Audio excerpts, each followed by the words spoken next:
My son walked through the front door, set his backpack down, and wrapped his arms around me. And then, without crying, without even raising his voice, he said 5 words I wasn't prepared for. They left me in the car. That was it.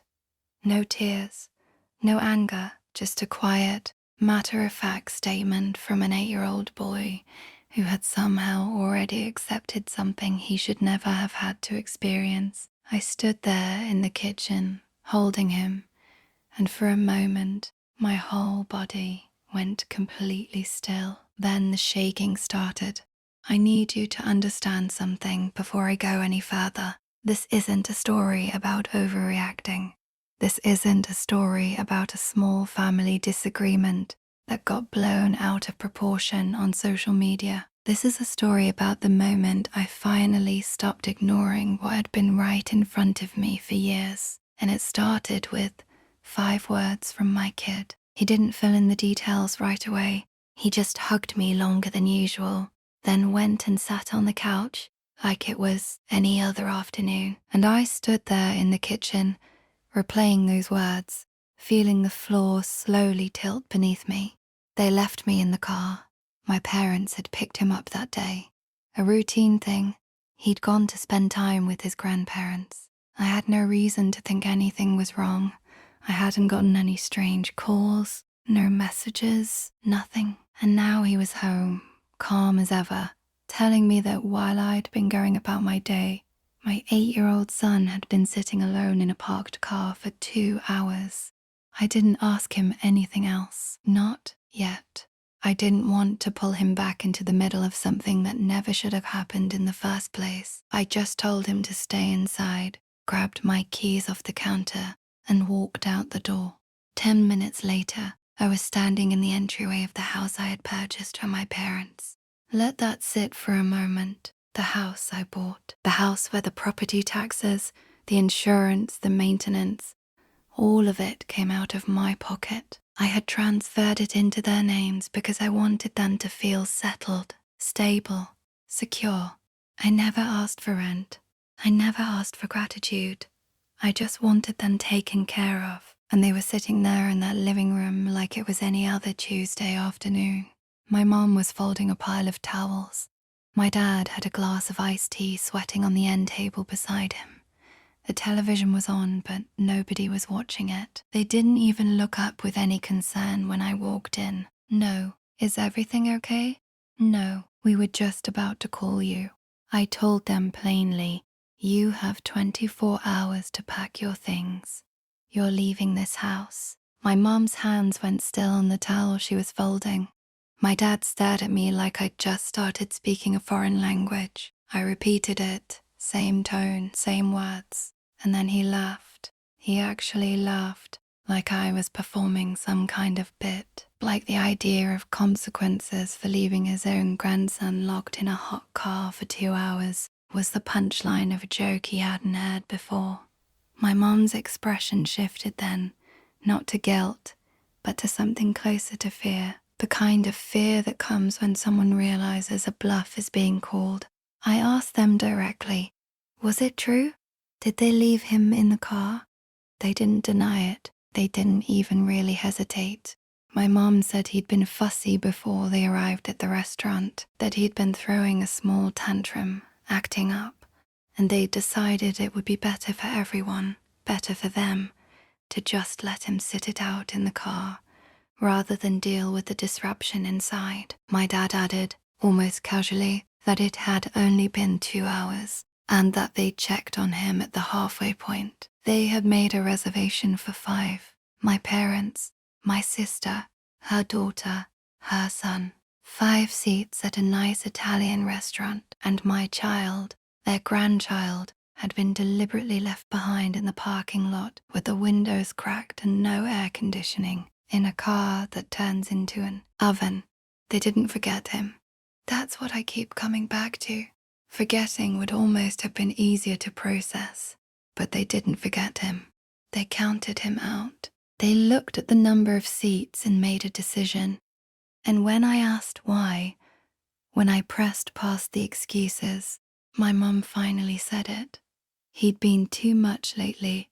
Her other grandchildren were easier, more polished, better behaved in restaurants. He was inconvenient, and inconvenience apparently was enough. That's when I stopped listening.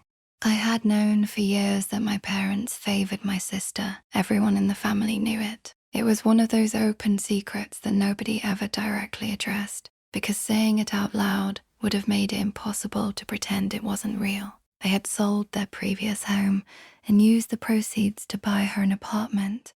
They had funded a boutique she wanted to open, a business that collapsed within a year. When I brought it up back then, they told me they trusted me to be fine, that she needed more help than I did.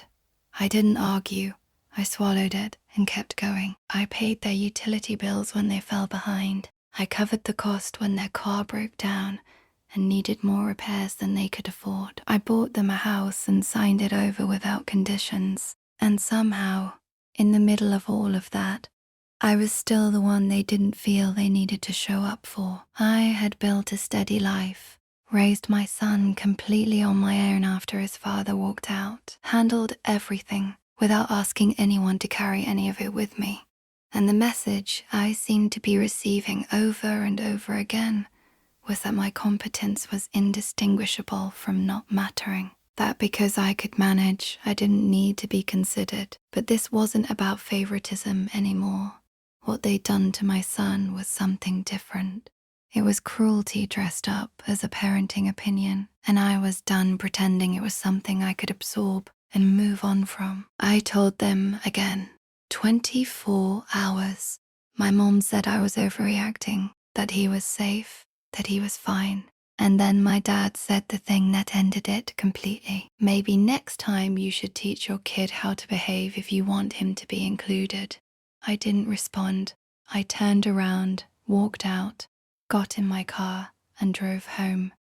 My son was on the couch, watching cartoons. I sat down next to him and didn't say a word about any of it. But I had made up my mind about one thing. They were never going to be alone with him again. I thought it would stop there. I was wrong. The very next morning, my phone rang. Not my parents, my sister. She didn't open with, "How is he?" She didn't ask if my son was okay. She cut straight to the part that mattered to her, that I was causing unnecessary drama, that I was blowing something small into something enormous, that I needed to calm down and think about what I was doing to the family. I already knew exactly how she'd gotten the story so fast. My mom had called her the night before, and by the time the details filtered through, the narrative had been completely rearranged. In their version, I had stormed in screaming, thrown documents around the room, and threatened to leave two elderly people homeless over what they were calling a minor misunderstanding. Convenient, the things that got left out of that version. I told my sister this wasn't a conversation she was part of, and I ended the call. That afternoon, I had a lawyer draft a formal termination of occupancy notice, effective immediately. The title of the house was still in my name. I had let them live there on a private, informal arrangement. No lease, no payment, nothing, which meant that legally, the process of removing them was mine to initiate. I didn't go inside this time. I put the letter in the mailbox, photographed it, and texted my dad to check his mail. Within an hour, my phone was filled with messages. My mum pulled up old receipts, things she'd spent on me more than 20 years ago, like she was trying to establish that we were now even. My dad accused me of destroying the family over a dinner nobody meant any harm by. The messages kept coming, escalating, twisting, but I wasn't angry anymore. Anger had burned off somewhere on the drive home the night before. What I felt now was something colder and steadier. This wasn't impulsive, it wasn't reactionary. It was a decision I'd been building toward for years without fully knowing it, and I was going to see it through. 24 hours passed. They hadn't left. When I went back, the house felt different. Not tense exactly, but loaded, like the air had weight in it. Boxes were sitting half-packed near the walls. My dad was perched on the edge of the couch. My mom was moving around in the kitchen, keeping her back to me. I asked them one final time whether they understood why this was happening. My dad looked at me without flinching and said, "Your son brings this on himself. He acts out. He doesn't listen. We weren't going to reward that behavior." I told them they had until the end of the day. After that, I was bringing a locksmith and filing the formal eviction paperwork. If they wanted to challenge it, they were welcome to take it to court. Then I walked out. That night, my mum posted something on Facebook. Vague language, no names, but the kind of post that everyone who knows you understands is directed at someone specific.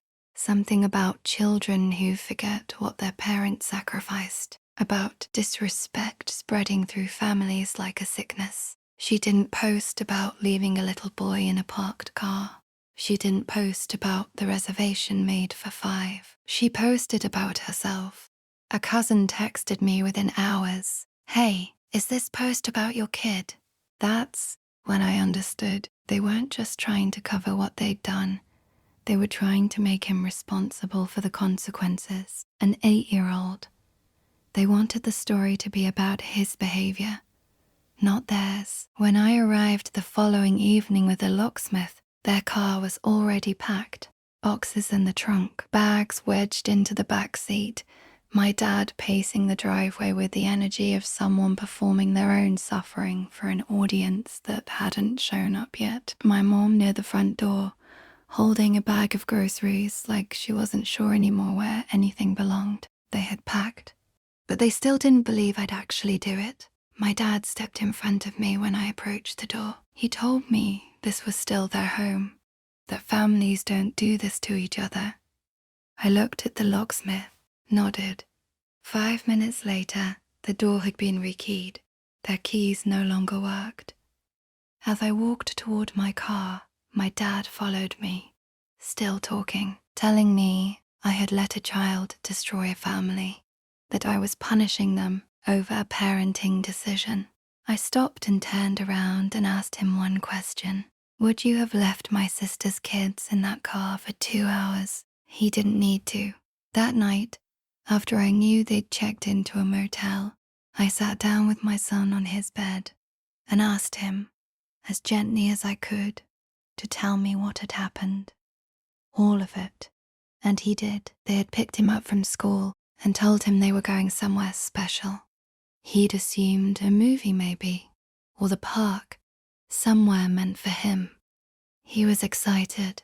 He didn't question it when they pulled into the restaurant parking lot, because why would he? But when he reached for the door handle, my dad told him to stay put, said they'd be quick, said this one wasn't for him, and so he sat. He watched them walk inside through the glass doors. He kept his eyes on those doors, waiting for someone to come back out and get him. He ate the crackers in his bag. He watched cars pull in and out of the lot. At some point, he fell asleep. When they came back, no one asked if he was hungry. No one asked how he was. They just told him to buckle up. And then my dad said, "Tell your mom you were tired and didn't feel like coming in." That was the story they had rehearsed. That was the version I was supposed to receive. And if my son hadn't walked in that afternoon and quietly told me the truth, I would have believed it. That part made me sicker than anything else. 3 days after I changed the locks, my phone rang. A number I recognized. A hospital. My dad had been in a car accident on the way to a storage facility. His leg was badly broken.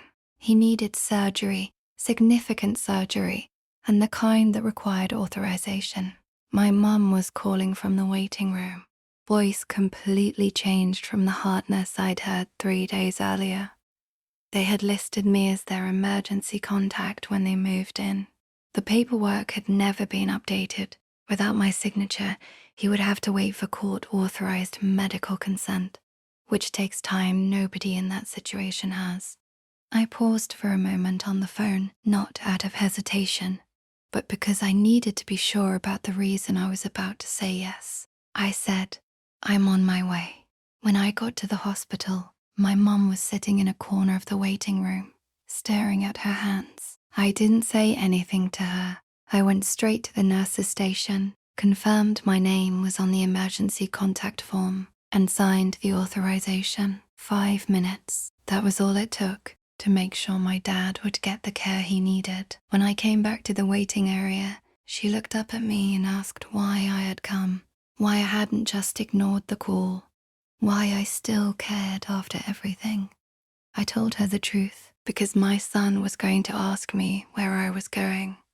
And someday, when he's old enough to understand all of this, I want him to know exactly who we are, not who you are.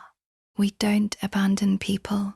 We don't turn our backs on someone who is hurting, even when they've hurt us. She didn't have anything to say. I sat with her in silence for the entire surgery, more than 2 hours, and not once in all that time did she ask how my son was doing. Later that night, after I was home and the house was quiet, my phone buzzed. My sister, 2 words, "You're pathetic." Not once during the whole time our dad was in surgery. Her kids hadn't come. She hadn't offered to help with anything. She had done nothing. And from that comfortable distance of doing nothing, she had decided to send me 2 words. I didn't reply.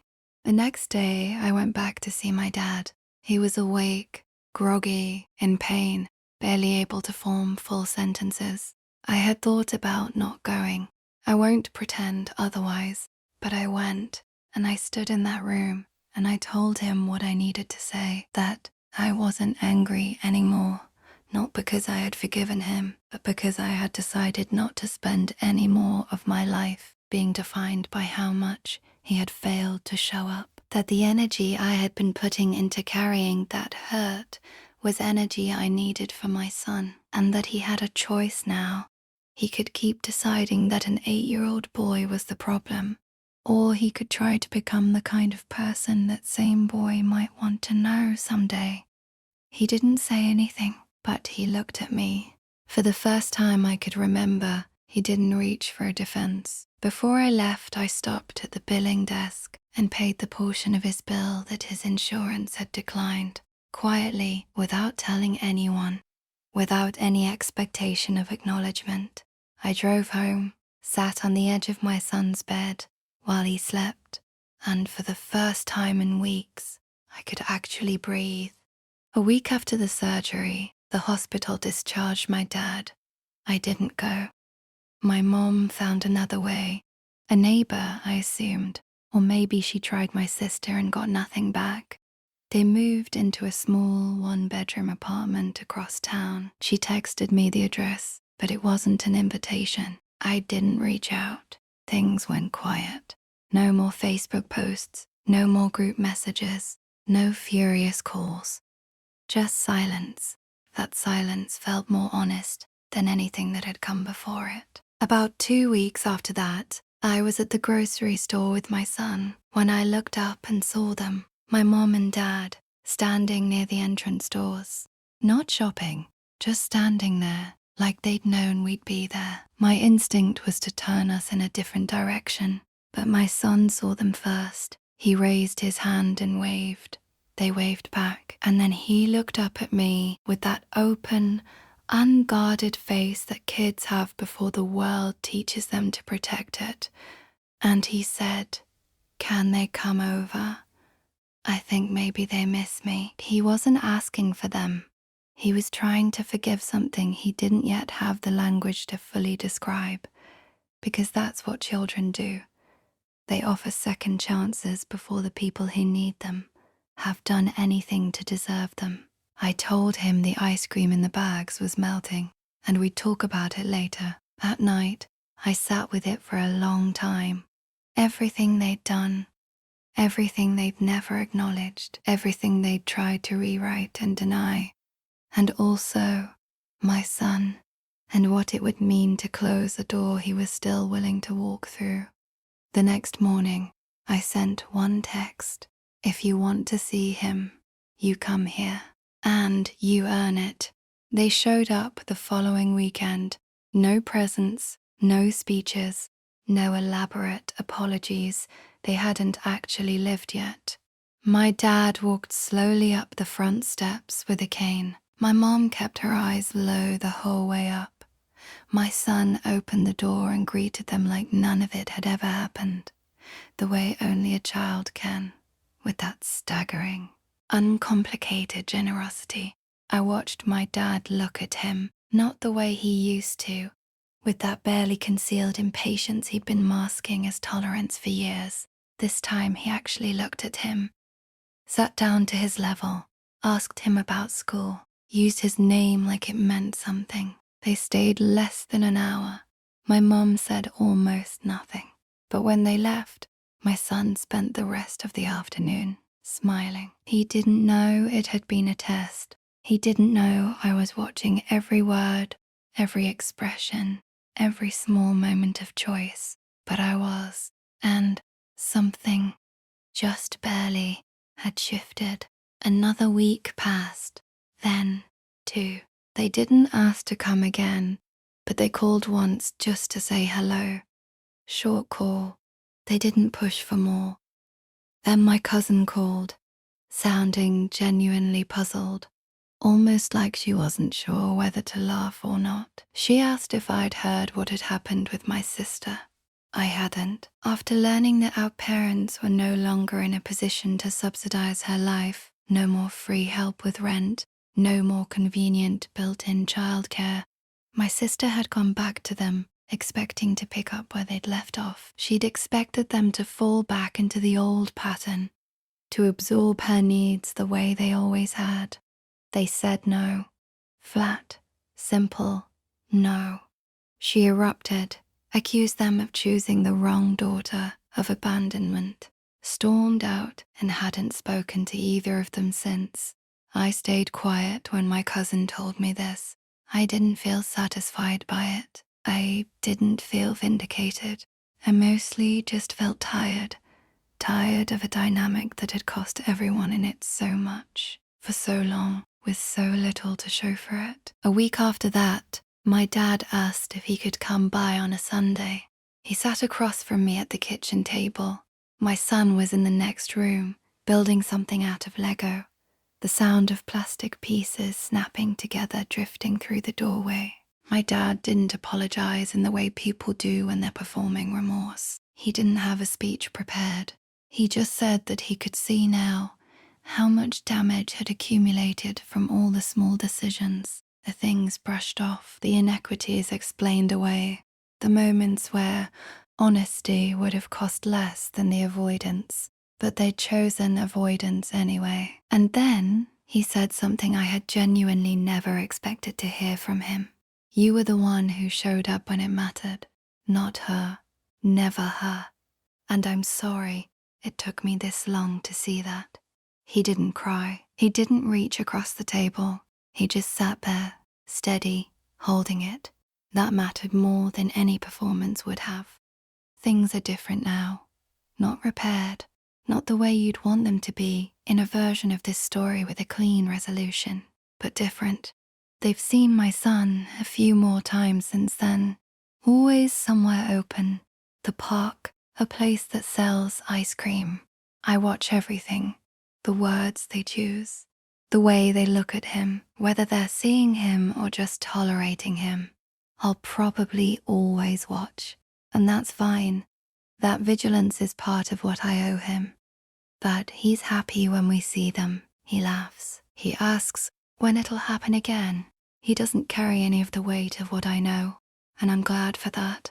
I'll never stop knowing what they did.